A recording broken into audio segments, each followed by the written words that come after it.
and very beautiful verses coming up, which link the individual to the whole, which show that you are all part of a bigger scheme of things. So he says here, yes, twindriyani manasa niyamarabatirjuna karmendriyaih karma yogam asaktassa vishishyate. So now the other type of person is described, the one who lives in the world, the one who is living in the world to fulfill artha and kama, which is artha means objects of security, securities and pleasures. These are the main goals of all of mankind. Everybody is after security and pleasure. But how do I gain security and pleasure? This is what Bhagavan is saying. Dharma, fulfill your artha kama, live in this world, fulfill your desires legitimately and not all consumingly. While you're fulfilling your desires, what Bhagavan says is that very important, the idea of becoming a contributor. You are not just a consumer in society. We are all contributors. This is again Vedic lifestyle. So much has been given to us in our lives. So much has been given free. As I always remember Swami then, and I've said this before, we don't need a 5-star hotel. We are living in one. The world is a 5-star hotel. We're given oxygen to breathe. We're given everything needed for our sustenance, food, energy. This is the beauty of this world. It is our puja. Actually, we'll come to the next verse. Bhagavan actually describes this world as your altar for worship. It is not the puja room that's the real altar. The altar is this whole jagat that you're facing. And we'll see how the jagat becomes the altar in the next few verses. So, grihastha ashrama, the householder lifestyle, both husband and wife are co-travelers, become co-travelers on the journey. A part of the, vivaha mantras in the Hindu, the wedding ceremony, I will find that mantra, but it is a very beautiful one. It is one saying that we are both traveling together to gain moksha together. That is the main goal. Artha kama is there in between, but the main purpose of a householder life is that you support each other to gain the ultimate. So this is again Vedic culture. So in Grihastha Ashrama, you have a lot of freedom. You can enjoy all types of pleasures. Pleasures are not denied to you. We are given sense organs to experience pleasure. It is only when we get bound by the pleasure it becomes a problem. But we don't deny ourselves of pleasure.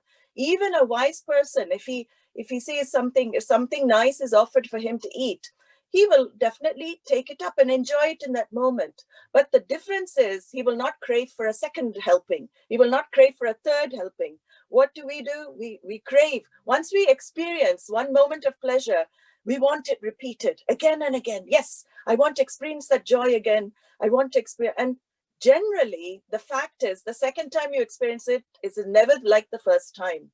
So it is very prudent to understand, enjoy the pleasure while it lasts and let it go when it goes. Don't hang on to it. That is wise, prudent, intelligent living in the life.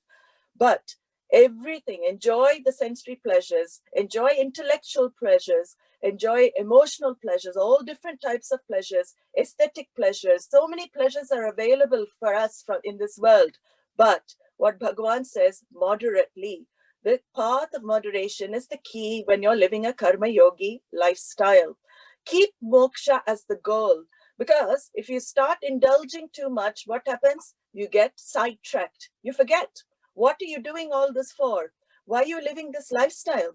So this is what, he is going to teach us how to live this lifestyle prudently. He says, Indriyani manasa niyamya. Manage your sense organs. How? Using your willpower. Every human being. What is the uniqueness of a human being? The uniqueness of a human being is that we have willpower. We have free will. And the free will is up to us to use in the right direction. We have all the power in the mind to manage our senses. This is not controlling or suppression. This is not controlling or suppression, but it is deciding what flows into you and what you accept and what you reject. That is very interesting because we cannot control what flows. Suppose I'm seeing an object of, of pleasure. My eyes behold some object of pleasure. If I see the object, controlling doesn't mean I close my eyes immediately. No, I can't see that. No, I can't hear that. It is too pleasurable. No, that is not control. It is allowing, because the senses are data entry points. All they do, we cannot blame our sense organs. All they do are gateways for data entry to reach the mind. But where is the problem?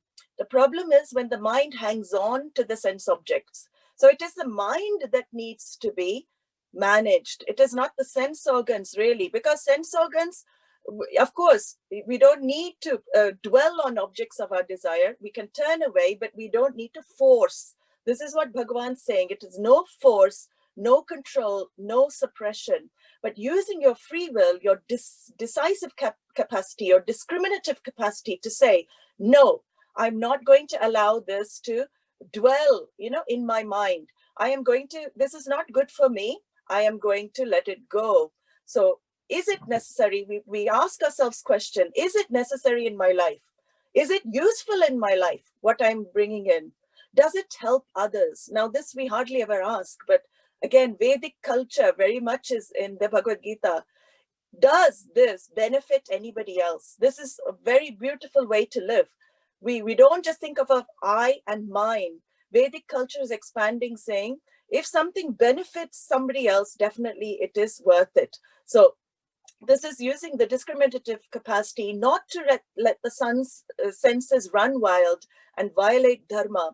Because once we allow the senses to run wild and go wherever they want, it is like, the chariot analogy.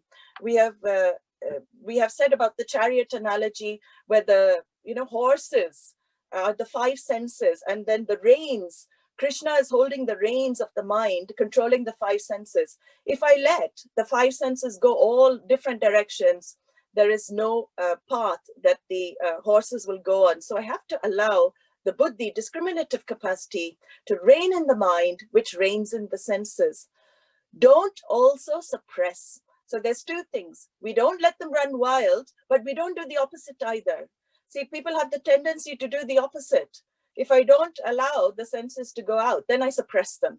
Okay, so this is also dangerous because it leads to, we saw that, it leads to anger. So we should not suppress the senses because it leads to anger. It can blow up. We saw in the second chapter, if we suppress the power of the senses, then anger could boil up at any moment.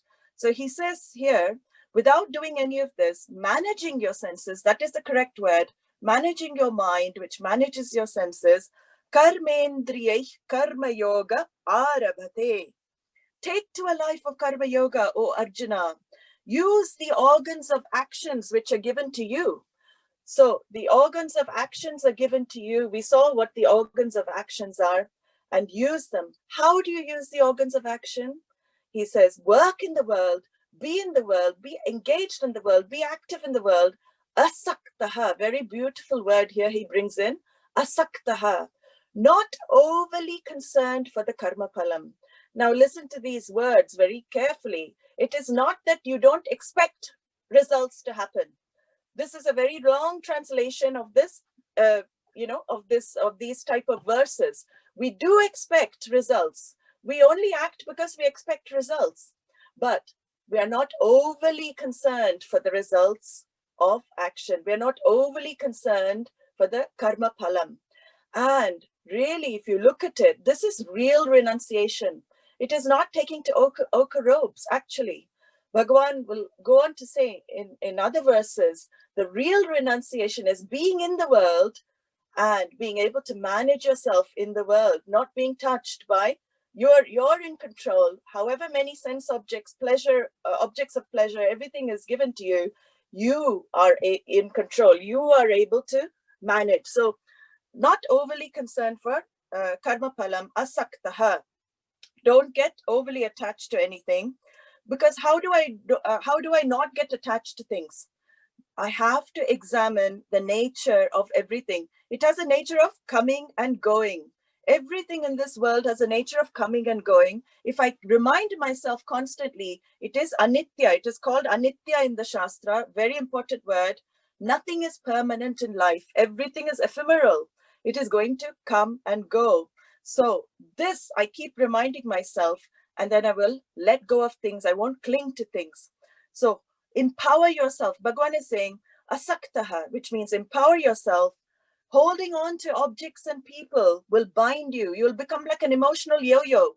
You'll be going up and down. If somebody is in your life, you'll feel happy. Somebody is not in your life, you'll feel unhappy. If an object's in your life, you feel happy. Object suddenly is not there, you feel unhappy.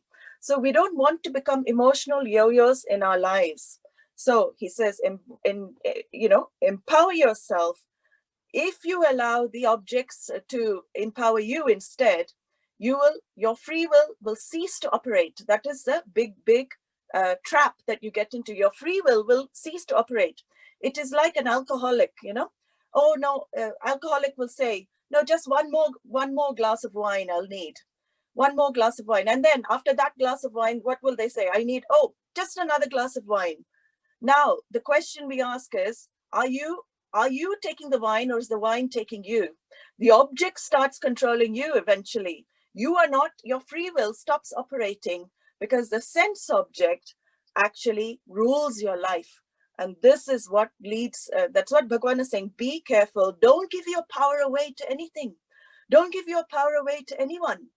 You be in charge, you be in control, and don't give yourself to addictive behaviors. And he says, such a one, in this verse, he says, such a person who lives such a life is vishishyate, the one who lives this karma yoga life, vishishyate. He excels. He is actually superior to a sannyasi. He is superior to a renunciate. If you can live this type of life in the world, be in the world, and be very, very vigilant and wary and alert in your dealings, you are vishishyate, you are superior, oh Arjuna.